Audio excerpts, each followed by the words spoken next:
Sa gitna ng kinakaharap na kontrobersiya ni dating ako Bicol Party List Representative Zaldico, kaugnay ng mga anomalya sa pondo, tuluyan na rin siyang nagbitiw sa kanyang liderato sa Kamara. Kasunod nito, hinirang na rin ang bagong tagapangulo ng Party List Coalition Foundation Incorporated o PCFI ng 20th Congress, na layong maibalik ang tiwala ng publiko pagdating sa mga party list group. May balita si Alvin Pelobello. Ako po ay humihingi ng kapatawaran sa ating mga mamamayang Pilipino, sa ating mga kapapilipino. Kung nakikita nyo na nagkaroon po ng problema ang kasamahan namin na miyembro sa party list. Pero hanggang ngayon po ay hindi pa naman po sila nahuhusgahan. Pero ano man ang mangyari o nangyari, hindi po lahat na ganun klase ang lahat na party list members. Tandaan po ninyo, nandito po kami para maglingkod sa aming mga nasasakupan. Ito ang panawagan ni bagong talagang Party List Coalition Foundation Incorporated President House Deputy Majority Leader at TGP Party List Representative Jose Bong Teves Jr. sa mga Pilipinong mayroong pagdududa sa party list system sa bansa. Nais daw ni Teves na maibalik ang tiwala ng taong bayan sa mga party list na nakapwesto sa Kongreso. Ngayong 20th Congress na italaga si Teves bilang presidente ng PCFI, papalitan niya si dating ako Bicol Party List Representative Zaldico sa pwesto.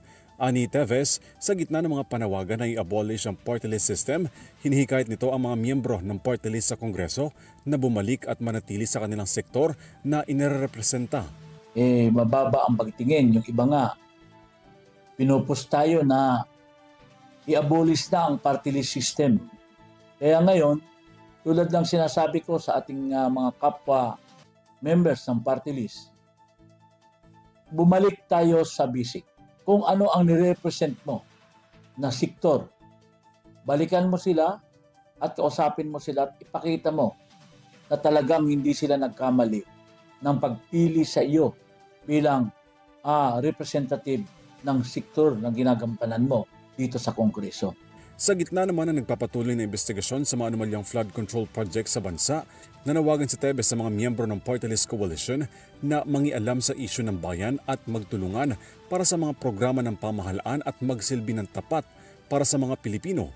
Sasama kami at kung kinakailangan, sumabay kami for the aid of legislation sa pag-imbestiga ng mga nagkakaroon ng problema sa gobyerno. Hindi po kami mananahimik. Hindi po kami magbibingi-bingihan.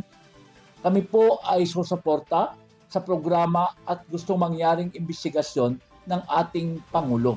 Lumutang naman ang panawagang mass resignation sa Senado kung saan posible itong magresulta sa snap election. Pero ayon sa mambabatas, dapat naaayon sa saligang batas ang magiging hakbang ng mataas na kapulungan ng Kongreso. Hindi natin sila kinokontra. Pero ang tanong dyan, ito ba ay naaayon sa saligang batas? Kung hindi naman, bakit natin pag-aaksaya ng panahon para pag-usapan ito?